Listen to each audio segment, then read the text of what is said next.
these lights in the video don't really look to me like they're falling. But I will say, when they kind of flicker out like that, maybe it makes it more plausible. I think what my issue with it is, like, how come I've never seen something like this coming out of Iraq or Afghanistan for all the battlefield, footage we have? Now, maybe, certainly if one of our listeners is like, no, Glenn and Juras, you guys are wrong, especially you, Glenn. Especially you, Glenn, yeah. Because it's coming out of your mouth, Glenn. No.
You are listening to the Solvable Mysteries Podcast.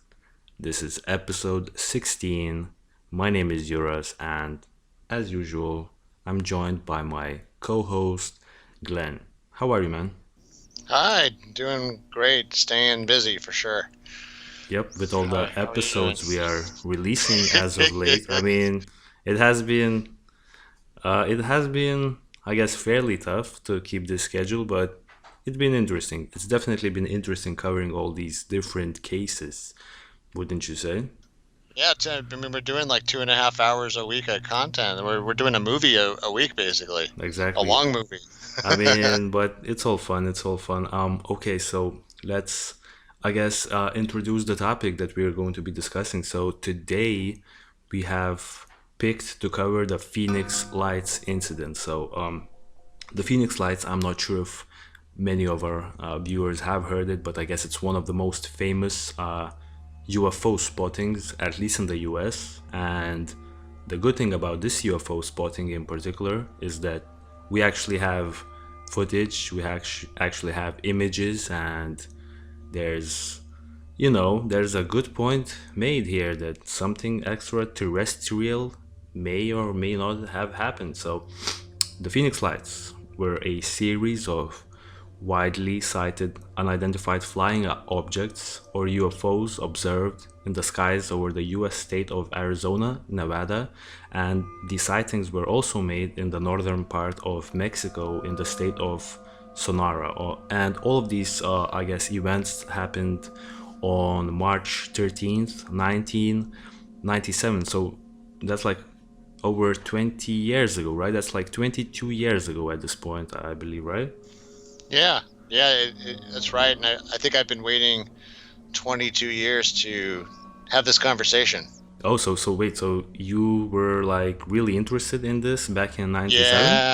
Yeah. I'll give a quick context. So, I'm a Gen Xer. I'm kind of in the end of the Gen Xer age group, and I was a teenager in the 1990s, and in the 1990s were an area where, in the U.S. and I'm sure throughout, the world, there was a renewed interest in the topic of UFOs, and you saw, shows like the X-Files come up where, I don't know if a lot of people remember, the show X-Files, actually the original episode was was touted as being based on real events, and that was kind of the hook. And then after that, of course, they went crazy directions. But anyone that watched that show or the movies knows that show was mostly about aliens and UFOs and things like that, the paranormal. Great So show. yeah, it was a great show, and I think it was very interesting because I think it was already on the brain. You started to see renewed interest in topics like Roswell. You had movies start to crop up that were reintroducing the topic of visitations and encounters and UFOs and aliens, and in a way that wasn't just playful like in the 80s, with ET and things like that, where it's like, oh, they're so cute, or kind of candy coating, but really like delving into the strange It and was almost like a unexplained. breaking point, that show, for like making the paranormal more of a serious topic, as opposed to having it as a kid funny kid thing, or something like that. Yeah, and I think that's worth pointing out, and something I want to make a call back at the end of the episode, because I have some theories about Mm-hmm. why this happens, and I don't always think it's just to entertain people. I have some theories about why sometimes these topics come up, but I'll stick a pin in that for now. I would say that in terms of events that have very strong emotions attached to them, in terms of like being controversial or things that people have very strong opinions, the Phoenix Lights is right up there with Roswell. And to your point, unlike Roswell, which there's a lot of like, this happened, this didn't happen, oh, the events are in a different chronology, etc. Yeah, We've got video and thousands of people saying they saw it, so it's exactly. I mean, a was pretty it big thousands? topic. I believe the number was like 700, but that's my like preliminary research. I mean, you're the expert here. Yeah, well, I I'll mean, just say, I mean, it if happened if over. we Yeah, the only thing I want to mention here is, like, if yeah. we include the people from Mexico, I believe it's 1,000, right? Well, see, I would say, Phoenix is already a pretty substantial sized city. I think in terms of like people who actually maybe called the cops or made their Exactly. voice heard. Yeah, I would say, to your point, probably that. I have the feeling the government's kind of lowballing that number for various reasons, Mm, especially given, what their reasons for what they say happened. I could see, and also what happened right after the event, which we'll go into. exactly. Right. So Yeah, that's definitely interesting to think about. Was the government involved? Anyway, I guess just to start of the show, we need to show the actual footage. So we have the footage yeah, here. And let's do it. Let's play the footage. Okay, so this is the original yeah. VHS tape footage of the Phoenix Lights back in 1997. Let's play this real quick. Yeah, and while this rolls, what I'll do is I'll go ahead and I'll sort of introduce here Perfect. what it was that people were seeing and why this was disturbing to them. Excellent.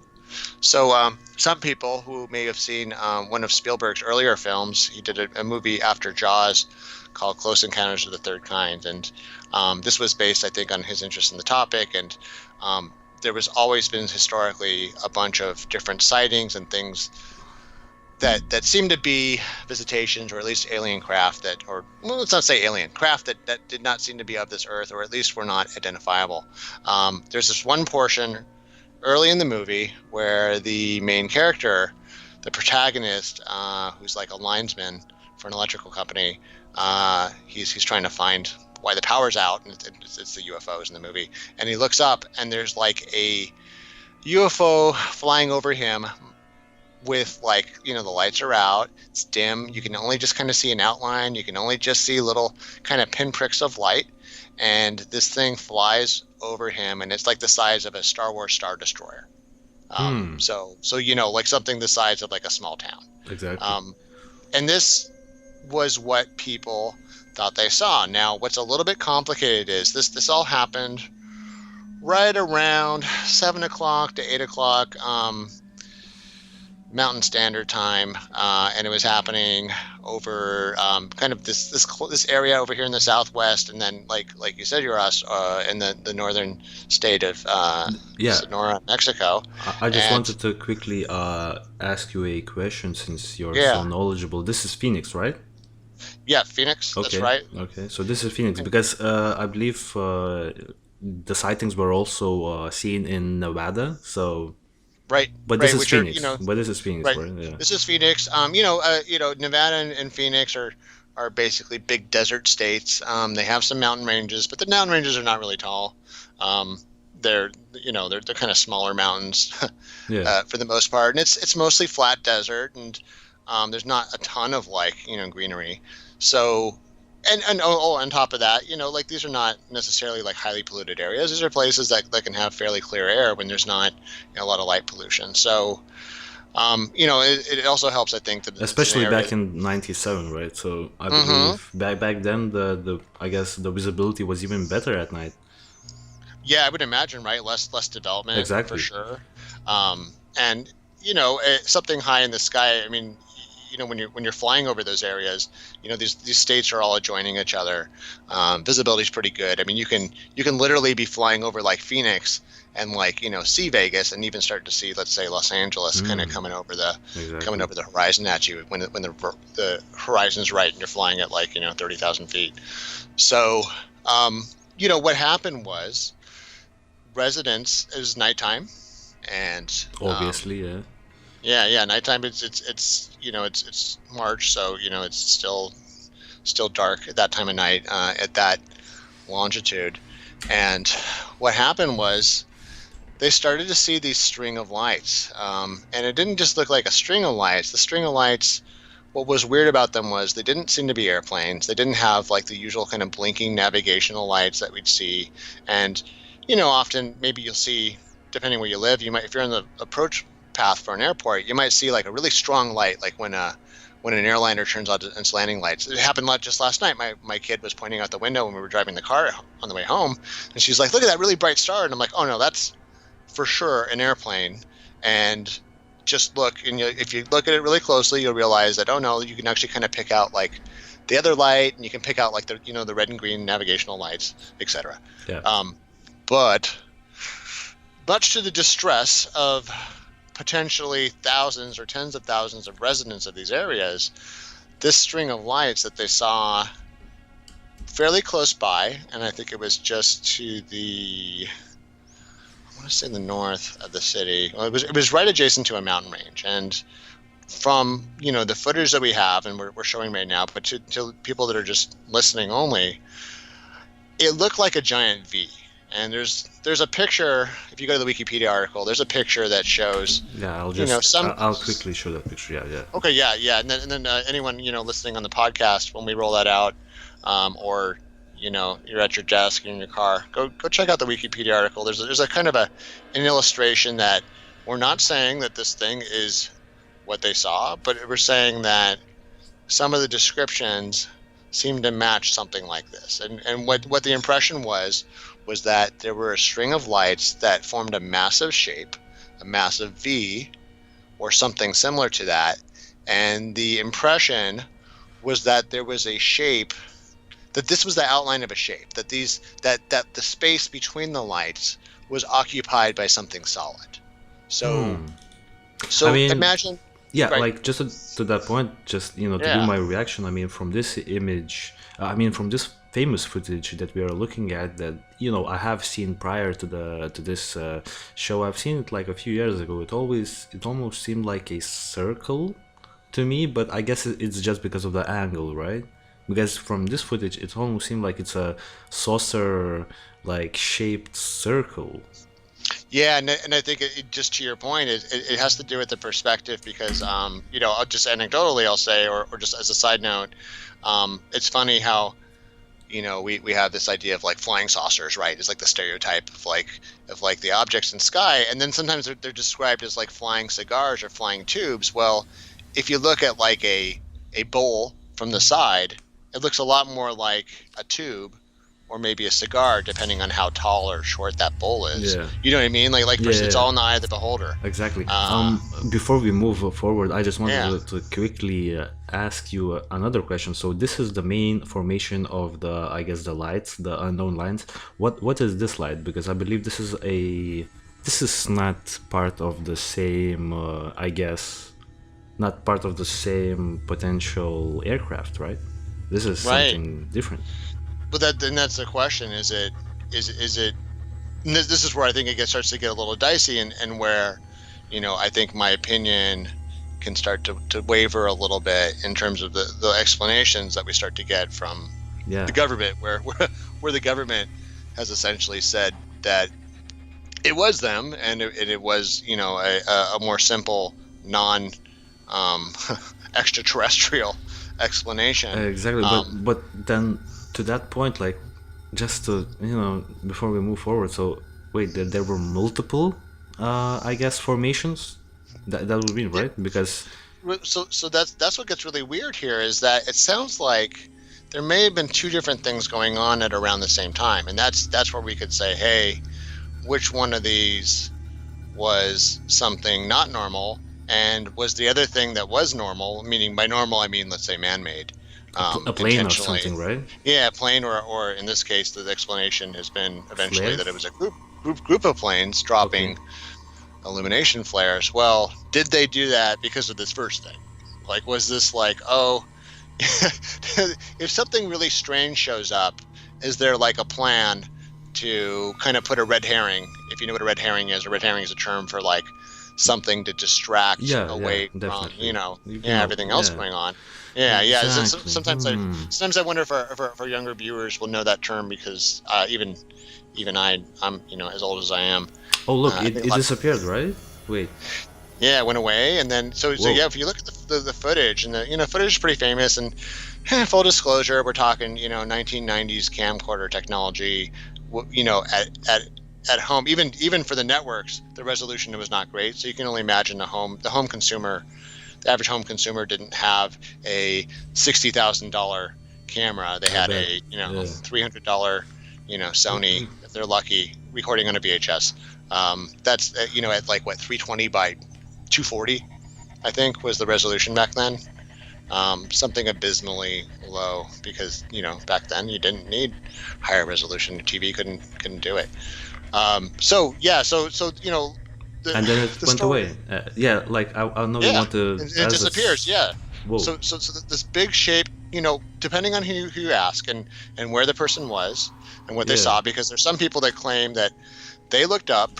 Some witnesses say that they looked up and they saw not just the outline, that they saw some kind of semi-solid or solid shape. It's interesting because just recently, I know I actually sent you I sent both you and my sister this article this week. Another pilot from the Nimitz, so you and I already had our Nimitz UFO case. Another pilot said that he saw a massive, like miles long, UFO over his base, his naval base, and that the military was not responding at all. And his rationale behind that was, well, and he said it was weird because he said it looked like kind of a semi-solid craft. And I thought of this. I said, well, that's interesting, because here we are 22 years later, and someone is recalling about 10 years ago seeing something that was, eerily similar in some ways to this kind of event. Once again, like a shape you can kind of make out, kind of not, depending on who you ask. But unfortunately, we only have this kind of one or two sources of video footage to look at. There's only really one, apparently, that's survived or not somehow been suppressed or lost, etc. I feel like this one that we've showed has also been fairly suppressed, but I think it's because it's expensive, I would like to say. I don't know, man. I don't know. People just didn't. I mean, I have to say, most people just didn't have video cameras back then. I would say maybe 1 out of 10 people, maybe 1 out of 5. 1 out of 5 families had a video camera back then. I mean, depending on when you were. This is me coming from Los Angeles, where So another thing is, right, so for our viewers on YouTube, I guess we can also see like the trajectory of the movement of the UFO. So I believe like the sightings, they started in like the southern part of Nevada, and then it pretty much traversed most of Arizona, right? And that's not really even that far from Vegas, really, the start. So to the point of some of the people that say, well, this is the Air Force, maybe, because that's not far from Nellis and a lot of other military facilities, also including, of course, Area 51, which is just north of Vegas and Nellis. So these lights, they traverse across the sky for a pretty good amount of time, depending on who saw them. And some very prominent people saw them, including the governor of the time, Fife Symington.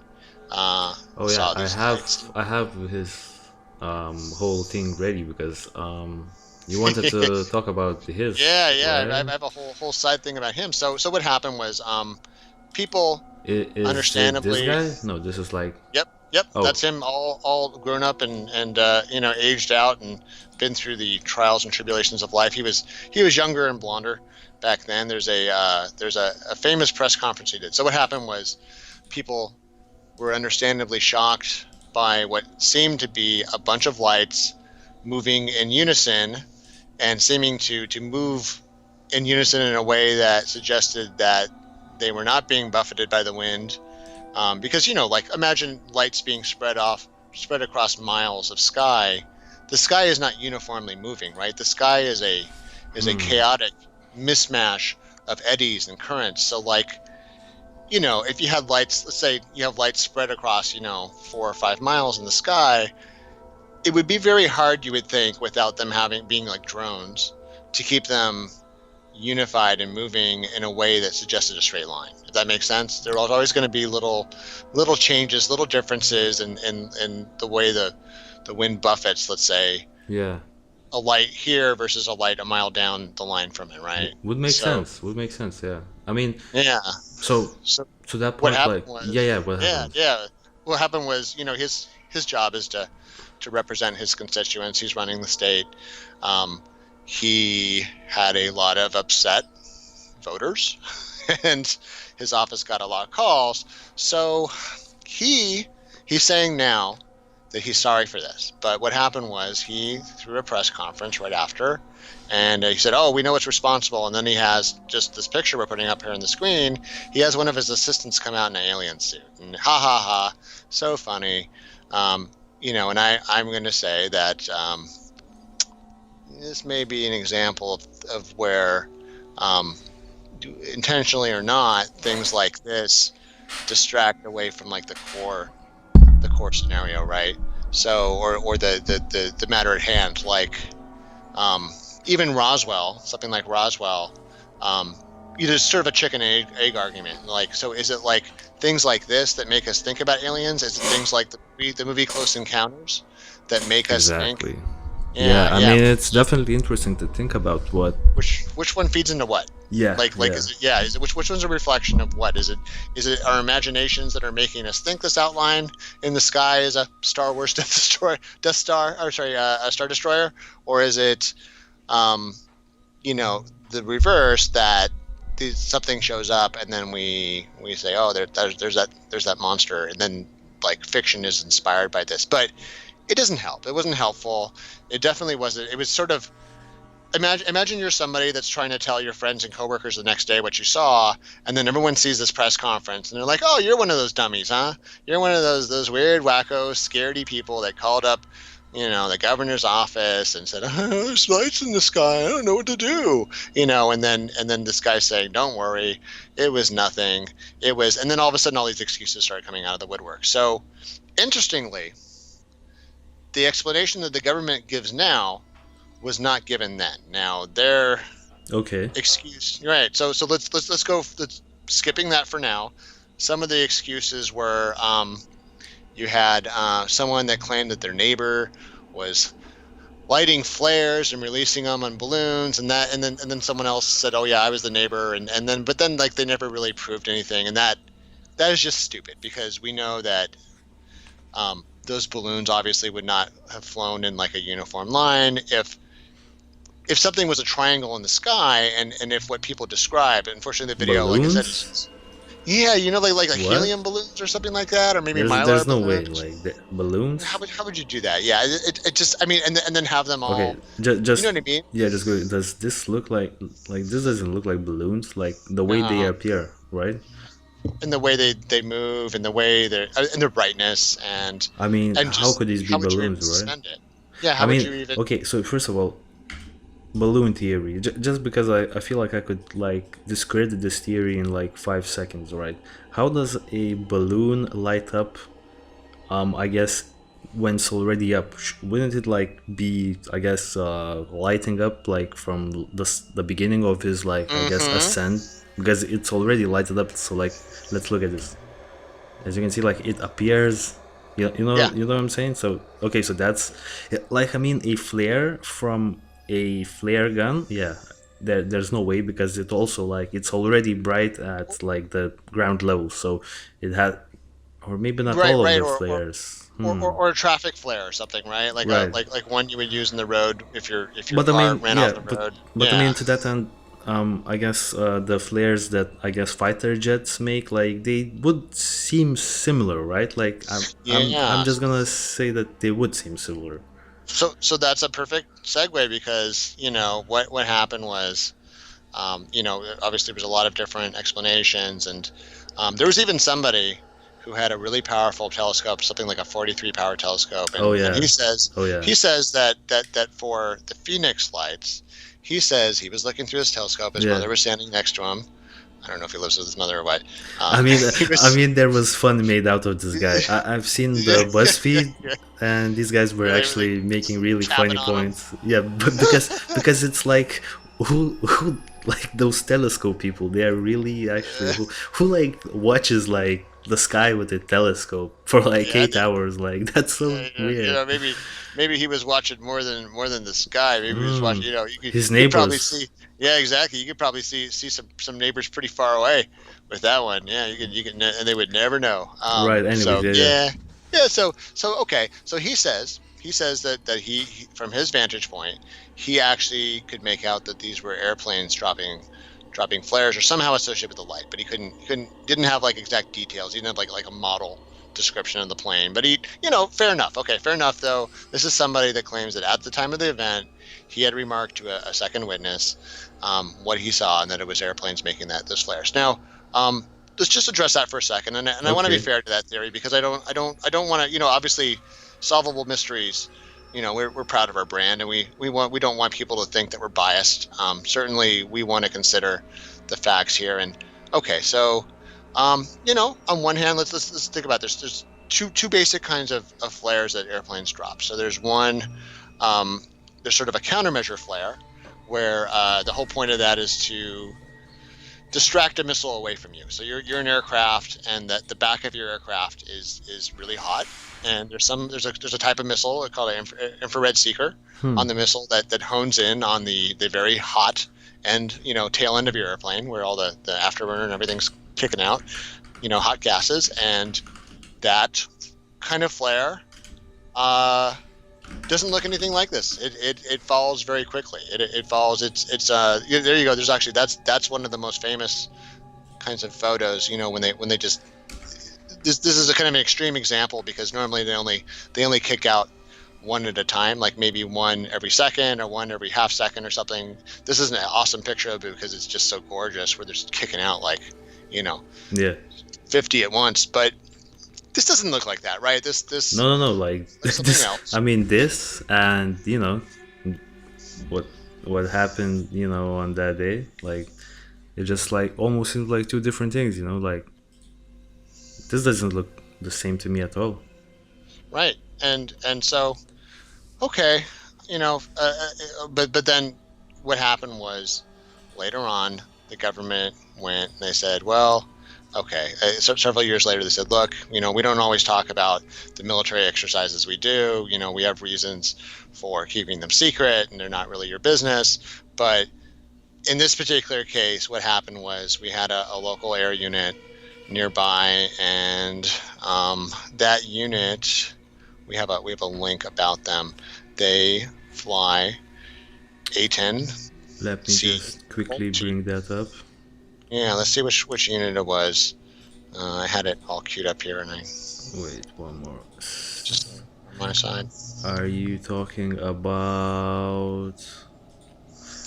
Are you talking about this file that we've prepared, or? Oh, perfect. So that's the flare type, and let's just go into that really quickly. So Okay. this is the second type of flare, Yeah. and think about like especially before there was night vision, the nighttime was just a mess in the battlefield, right? Like the probably, I would imagine some massive amount of friendly fire incidents happened during the nighttime where it's just so easy to mistake somebody. So what they said was there was a specific kind of illumination flare, a battlefield illumination flare, And per the document you have right here in front of us,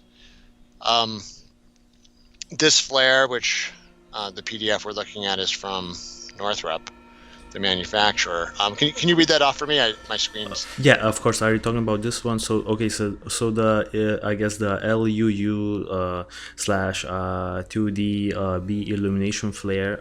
I guess so. The parachute flare supports visible nighttime target illumination and rescue operations. I guess the flare is used by the governments of 25 countries to provide aircraft deployed illumination, and the flares produce about 1.8 million candle power of visual illumination for 4 to 5 minutes. So I guess this is one of the flares, and then we have the infrared flare. But I guess you were talking about the illumination one, right?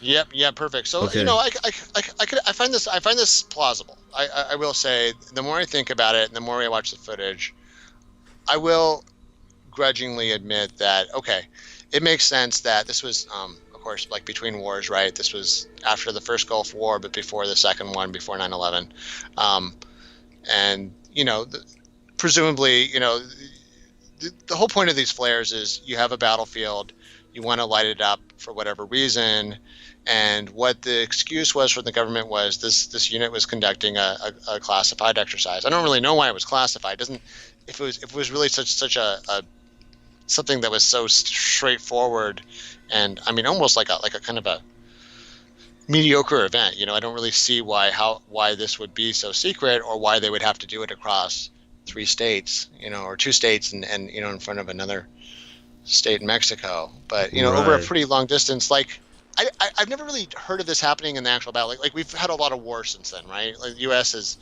sort of majored in doing a lot of fighting in a lot of different parts of the world.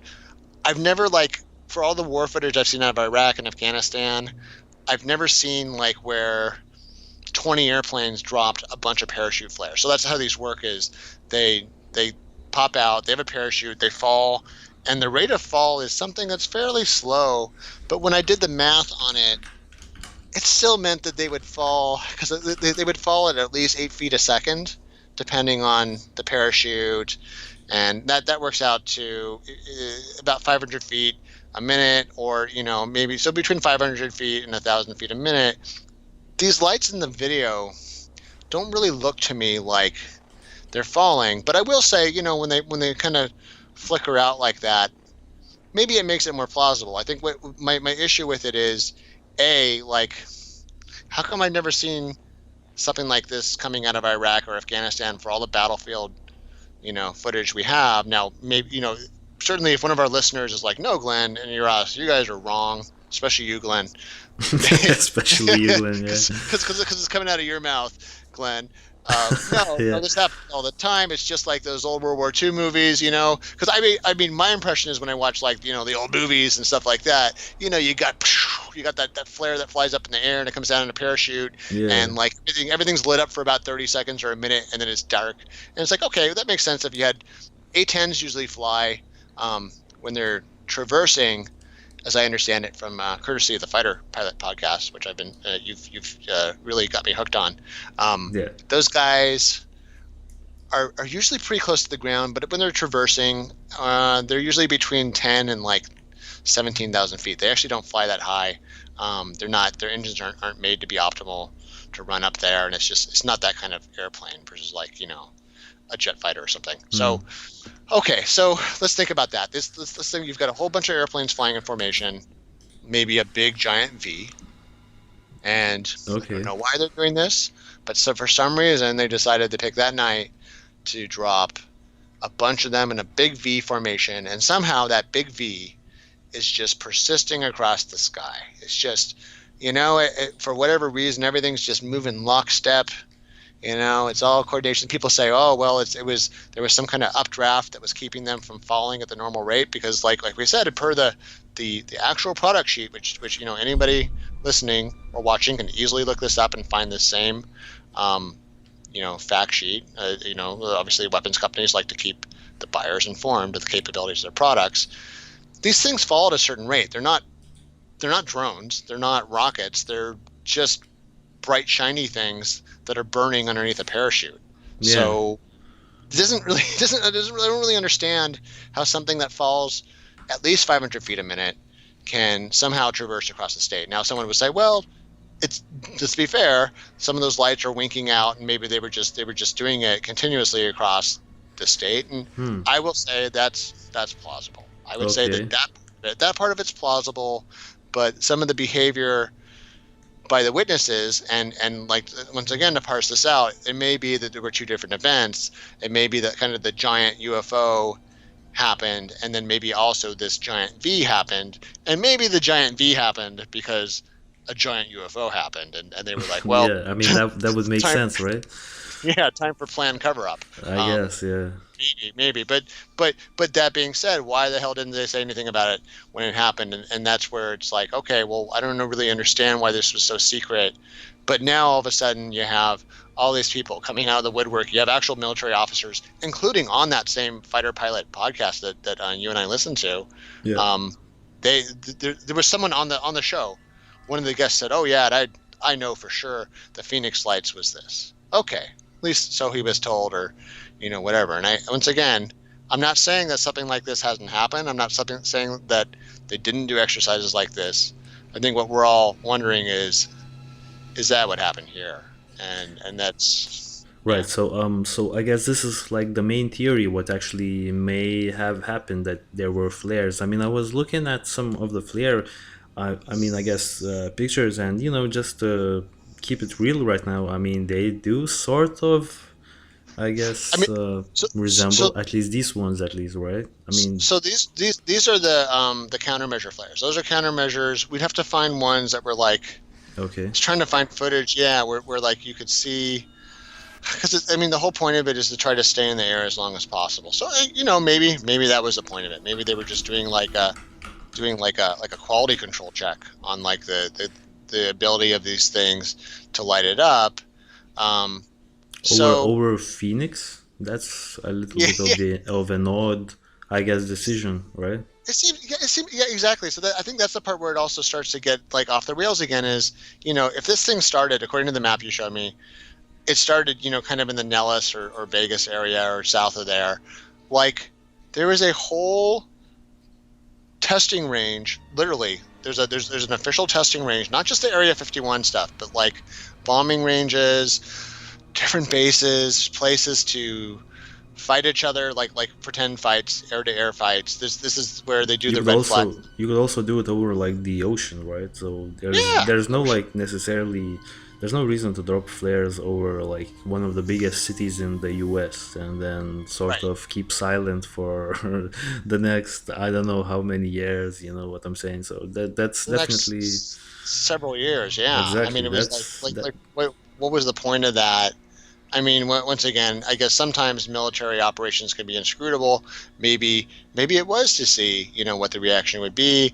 Maybe it was to see how well they did near a major metropolitan area, because, of course, we ended up fighting near so many big cities in the Middle East. Yeah, but Um, I mean, this is another good map, which, like, I guess indicates the main sightings. I mean, it would make sense that the most sightings were around like Phoenix because there are, that's where the people are. that's where the Yeah. people are. So maybe there has been, maybe this line was like even, that the sightings were actually, I guess, even all through, throughout like the whole.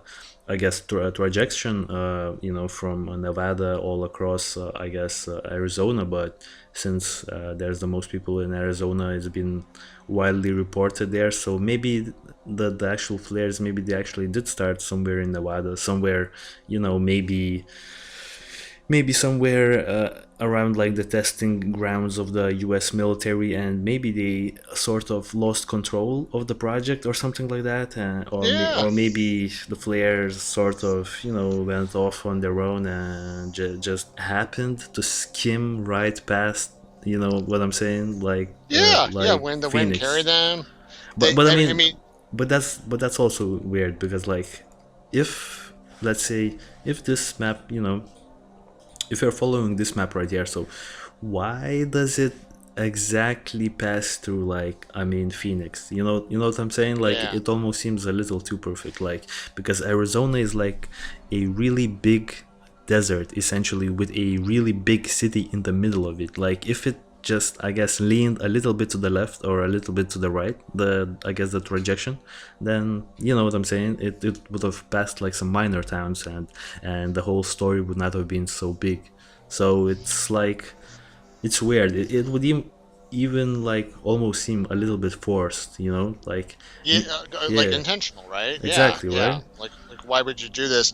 I mean, and it could be that, Yeah, maybe this was a kind of an ill thought of plan, and maybe the person, the officer, whoever thought this up, maybe they were embarrassed. Maybe, frankly, it was like somebody's wrong career move, and it took a couple of years for the people to get out of the way for them to finally reveal this. Okay, and here's the other thing I'll say, just on kind of the con side of this, in terms of, like, it wasn't extraterrestrial or some other UFO. It was just a perfectly normal explanation. When you look at the video you were showing us earlier of the actual footage, like the beginning of it, where you can see the mountains in the background, well, some folks have pointed out that, yeah, it kind of, what happens when the lights start winking out, or when everybody seemed like the lights disappeared, though there seems to be a little dispute about whether the lights really disappeared or not permanently, or whether they flicked back on again. hmm.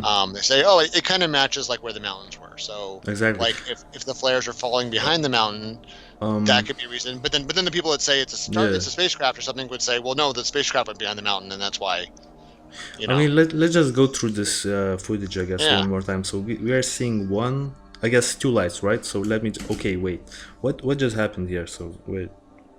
Okay, so essentially there's one light coming out, and then all of a sudden the second light appears right around this area. So we have like two formations. I mean, does this seem like a plane dropping flares? I mean, the only thing, like, that's like, I mean, I could definitely see the flare theory. You know what I'm saying? Like, Yeah. I'm open to like all explanations, but at the same time, like, wouldn't like flares sort of, I guess, appear faster? What I'm trying to say, like, wouldn't like the distance between the flares, shouldn't it be like a little like shorter, and shouldn't they like appear faster? Because like those jets, they throw those flares, I guess they release those flares fairly fast. So I mean, this definitely, like, to me at least personally, this definitely resembles more of a potential, I guess, object in the sky that sort of lights up, as opposed to a natural, I guess, formation of airplane flares, right? Yeah. At Yeah. least It to seems me, very that would weird. seem. I mean, they do say, it seems almost convenient that they use the A-10, because the A-10 is a slower moving aircraft. It's not a So that's their explanation, right? The A10 yeah, plane. Okay, yeah. so The this is the A-10 right A10. there, and the whole point of the A-10 is because it runs slower. The engines are, like, I think, just turbines. It's an airplane that is known for being able to stay in the area for a long time to support ground troops, because it burns fuel very slowly, because it's not a performance aircraft. The performance aspect is that it's very heavily armored. It can hold a lot of armament, and it has a massive autocannon in the front of it. But it's pretty slow. It's not like any kind of, like, fighter jet. It seems Um, chunky, can right? smoke it. It Yeah, seems yeah. really chunky. It's junk. Yeah, it's just a real big chunky aircraft. It's named the Warthog because it's considered kind of ugly, but it's sort of like so ugly it's beautiful in a way. It's certainly functionally beautiful. It's considered to Okay, be. so Yeah. yeah, I mean, yeah, it's a beautiful airplane, definitely, but at the same time, like, these are the flares, right? So we could actually have a comparison. Like, I'm sure there are So those are different. Yeah, yeah those are countermeasure ones again, I would say, because they okay, don't have the parachute. That's the okay, part where so it's these, like, okay, yeah, yeah, okay, so these are not the ones. Okay, so right, yeah. let's jump to another image, I guess. Let's take a look. So these are There we also go. this. Oh, so these are Well, like, yeah, no, no, no. I think that's still, yeah, it's still countermeasure. And actually, you can even see how it's kind of jumping around. yeah, So I, exactly. So I think what they were saying was these things were Yeah. kind of loitering up there at a pretty low speed. But once again, like the video we're looking at, it's pretty close to the city. It just seems like that's a little bit intentional. But whatever. I guess the military pilots, fair enough, are pretty funny guys and gals, and sometimes they do things that are funny. I'll say specifically once again the Fighter Pilot podcast. David Fravor, our famous UFO Nimitz guy, said that he and his other kind of friends in the Navy were known to sneak up on like people camping in the woods with their jets and just suddenly just blast their because they could see them from the targeting pod from the sky. You could see a little campfire, and they would just kind of creep up on it and just afterburner the heck out of them, like at 100 feet right over them, and scare the crap out of them. So okay, fair enough. People could be a little bit wacky about it. I do want to now talking Yeah. about the governor again. Okay. He has a comment he made now. So we pointed out he had that press conference where he made fun of things, This and was in 2019, right? So we're looking at this article right here by the yeah, Arizona Central, I guess. And so that's yeah, what was his statement, right? yeah. So he's had some time to think about things, and he's somewhat embarrassed about the whole thing. He's also embarrassed because he had let's say a series of legal issues that ended up with him initially being convicted of a series of felonies, and then they were overturned. And then, regardless, Clinton was a friend of his. Apparently, he saved Clinton when Clinton, in a younger period in their lives, from What? drowning. Yeah, it's strange. I don't For understand. real? Yeah, there's some. That's a story I guess we got to dig into, but it must have been.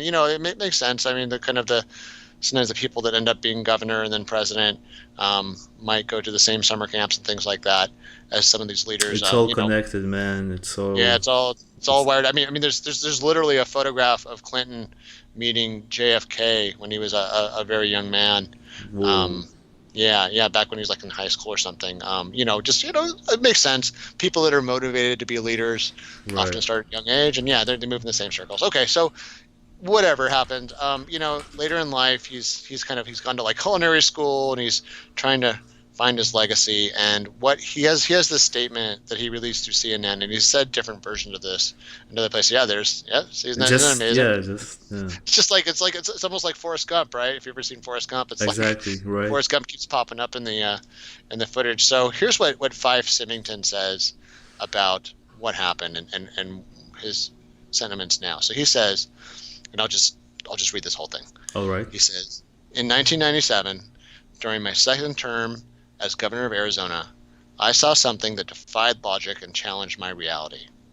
I witnessed a massive delta-shaped craft silently navigate over Squaw Peak, a mountain range in Phoenix, Arizona. It was truly breathtaking. I was absolutely stunned because I was turning to the west looking for the distant Phoenix lights. To my astonishment, this apparition appeared, this dramatically large, very distinctive leading edge with some enormous lights was traveling through the Arizona sky. As a pilot and former Air Force officer, I can definitively say this craft did not resemble any man-made object I'd ever seen, and it was certainly not high-altitude flares because flares don't fly in formation. The incident was witnessed by hundreds, if not thousands, of people in Arizona, and my office was besieged with phone calls from very concerned Arizonians. The growing hysteria intensified when the story broke nationally. I decided to lighten the mood of the state by calling a press conference where my chief of staff arrived in an alien costume. We managed to lessen the sense of panic, but at the same time upset many of my constituents. I would now like to set the record straight. I never meant to ridicule anyone. My office did make inquiries as to the origin of the craft, but to this day they remain unanswered. Eventually, the Air Force claimed responsibility, saying they dropped flares. This is indicative of the attitude from official channels. We get explanations that fly in the face of the facts. Explanations like weather balloons, swamp gas, and military flares. I was never happy with the Air Force's silly explanation. There might well have been military flares in the sky that evening, but what I and hundreds of others saw had nothing to do with that. I now know that I am not alone. There are many high-ranking military, aviation, and government officials who share my concerns. While on active duty, they have either witnessed a UFO incident or have conducted an official investigation into UFO cases relevant to aviation safety and national security. By speaking out with me, these people are putting their reputations on the line. They have fought in wars, guarded top-secret weapons arsenals, and protected our nation's skies. We want the government to stop putting out stories that perpetuate the myth that all UFOs can be explained away in down-to-earth conventional terms. Investigations need to be reopened. Documents need to be unsealed, and the idea of an open dialogue can no longer be shunned. Incidents like this are not going away. About a year ago, Chicago O'Hare International Airport experienced a Yeah. UFO event that made national and international headlines. What I saw in the Arizona sky goes beyond conventional explanations. When it comes to events of this nature that are still completely unsolved, we deserve more openness in government, especially our own. And that's the end of the statement. And wow, what a what a way to tie multiple episodes of our show together. Wait.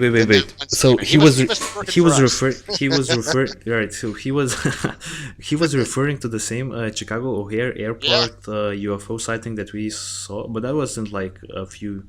No, I guess that was a few years down the line. So wait, that was in 2006, and the Phoenix that was lights were in. 2005, and I think this quote Yeah. was from Larry King Live. Okay. And Okay. I think he's done Yeah. some variation of his quote a couple times. He's been pretty strong about his events. He definitely feels deep shame. Now, whether that deep shame is also connected to the way he may or may not have let his constituents down with anything else he did in office, who knows?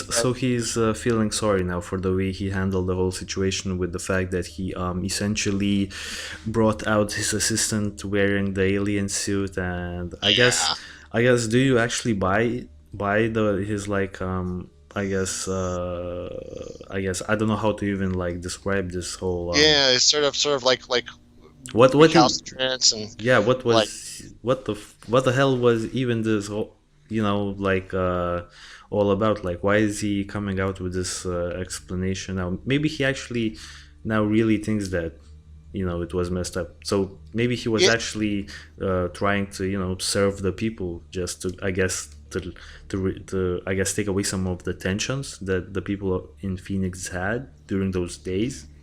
It could be because in the LA Times article, I think it's LA Times article, or it was an article about him anyway, about how he's had to rebuild his life since then. Apparently, he gets asked about this a lot. He's probably got a lot of hate mail about it. He and then let's give him the benefit of the doubt. On the other hand, even though he was about to be a convicted felon, he was pardoned. So that's Wait, no longer the case. what did he do again?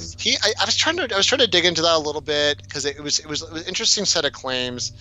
The claim was something around like falsifying records and like extorting a pension fund. It was something with like bank fraud, Oh, and so it was not like a I guess like a simple crime. It was like some sort of no, no, yeah. interesting, yeah, something like that. It's one of those things where you're like, it's hard to say what it says about the person's character if he had been convicted of it. He wasn't, or it was overturned. So we have to be careful about what we say about it. But it wasn't like he did something not nice in like a personal way or a personal attack, or like he didn't harass somebody or something like that. It was something having to do with business and money, and certainly that's where things can get kind of weird, because I think we've all seen that.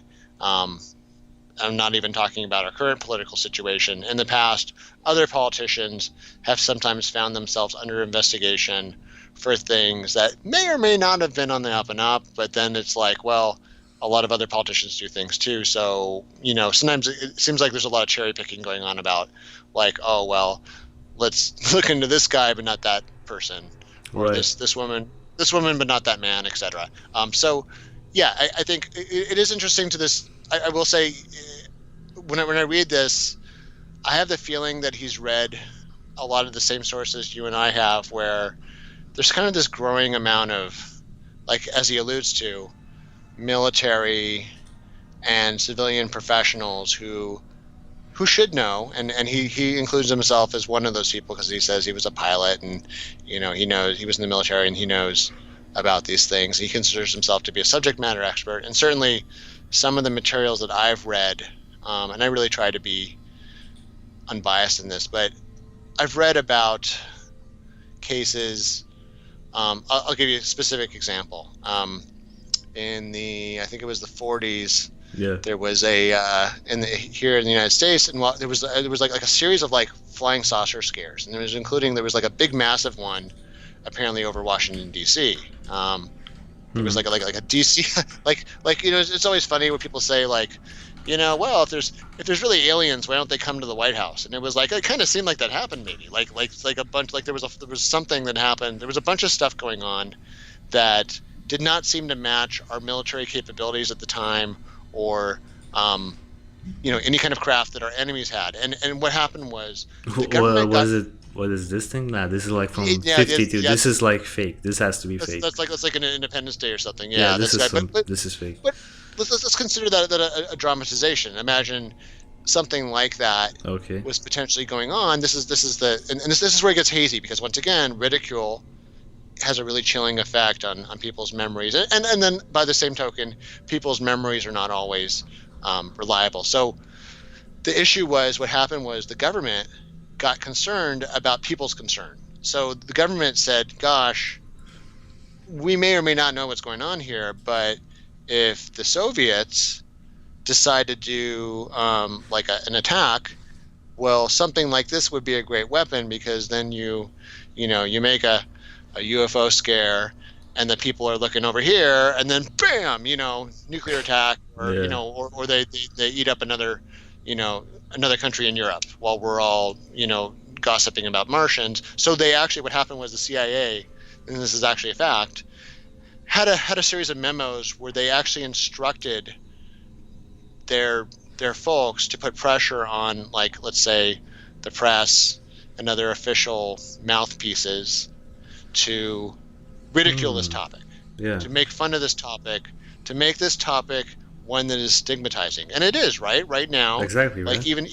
even you and I, like, in the back of our minds, we always have to kind of couch what we say and kind of hedge a little bit, because someone that believes in UFOs is like almost worse than someone that believes in Santa Claus. Sometimes, depending on who you're talking to. I mean, Yeah, if, right? if you're like in your 30s and you still believe in the Santa Claus, I mean, I think that's worse, right? Because given the fact that all of these footage, all of the footage and all of the sightings that have occurred over the years, all over the planet. So I guess believing in aliens, or at least in UFOs, it's not as kooky as it used to be. I would like to say that. I think that there was, like, you could say, a paradigm shift as of late. Even, you know what I'm saying? Yeah. Like, especially Because of the in the Nimitz 2000s, thing, right? right? The 2000s, Yeah. yeah, definitely. I think the Nimitz thing, it was like a 2006, the Nimitz UFO encounter, I believe. That was like the most, I guess that one really broke the, I guess, the constituents that all the UFO people are like crazy, Yeah, that there's no evidence that, like, where's the videos, where's the We have them, pictures, where's right? the right. And it was like, oh no, well, here's an F-18 and it has footage. But, like, even with that, I have to tell you, I brought it up at the dinner table last night. I went over to my family's house, my parents' house, and we had some other family over, and we were talking about military aircraft, and I was just remarking how the new Super Hornets, and even the older Hornets, they think that some of the UFO encounters, not the one we talked about in 2005, but one that happened 10 years later on the East Coast, the one where they said there was like a cube within a hollow sphere. It looked really weird. It was like a cube within a translucent sphere. And I was just talking, they said, oh, like, we didn't ever see any of this stuff on the radar until we all did a big upgrade. Like, just like I mentioned, the Aegis system in 2005 got an upgrade. Well, they basically rolled out a similar set of technologies to the aircraft finally, 10 years later, it's easier to make things and Hmm. smaller, et cetera, to fit them on an airplane. So they did that, and lo and behold, all of a sudden, these things that the radar was not picking up before, they're picking up all these weird things going on, and then they followed it, and then these weird objects are there. So to that point, I mean, it is, I brought it up, and I started getting weird looks at the table, and I was like, well, time to move on, because I don't want to have Yeah, an argument about UFOs in front of exactly. other family members, right? I mean, yeah. So I guess pretty much. I feel like pretty much everything has been covered on our end in terms of, unless you have some more points that you want to No, discuss. I think it's just one of those things where Right. it's certainly worth. I'm glad we're talking about it, because given what we've already covered, the Chicago O'Hare episode, our Nimitz UFO episode, and Fermi paradox, and all these things that tie together, where we don't know for sure about anything, and certainly we don't know for sure that this was or wasn't a military exercise Exactly. or a giant Yeah. friggin' star destroyer um, floating over our cities. But I do think, and I'm really glad to hear you say that the chilling effect, we may be in an era where that's over, and where we can start to look at these things a little more agnostically. I think that that one quote I gave in our Fermi paradox episode, that when you when you don't look into something because you think it's only for crackpots, you're almost giving crackpots too much power. Exactly.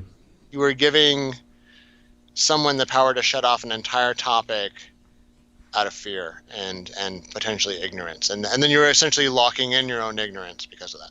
Okay. Yeah. I mean, that's a brilliant quote, actually. So right. This has been, the Solvable Mysteries podcast, episode number 16. And yeah, so I really enjoyed discussing this, event in particular. I'm really happy that we made I guess, quick stop at the paranormal once again. I'm not sure if we're going to be discussing paranormal activity on the next episode. Well, we'll see about that. And yeah, I mean, anything you want to mention to our audience before we sign off, I guess? Just as usual, please subscribe. We're really happy to see the subscriber numbers climbing. You guys are watching more. You guys and gals and everything in between are watching more and more of our episodes. So welcome. We welcome your comments. We welcome your feedback. Tell us about this. If you know somebody that saw this event, please let us know in the comments. We really would appreciate knowing if a topic like this is what you'd like to hear about. Certainly, it's been exciting for me. I really appreciate Juras letting me kind of get in my soapbox about this one. I think I might still have one or two of these kind of cases left, but yeah, certainly we don't want to make the show all about UFOs. This is a show where we try to solve mysteries, and we really do our best to try to get that evidence out there and let you decide whether there is a solution. Right. I guess, as always, guys, stay safe, and we'll catch you on the next episode. Peace out.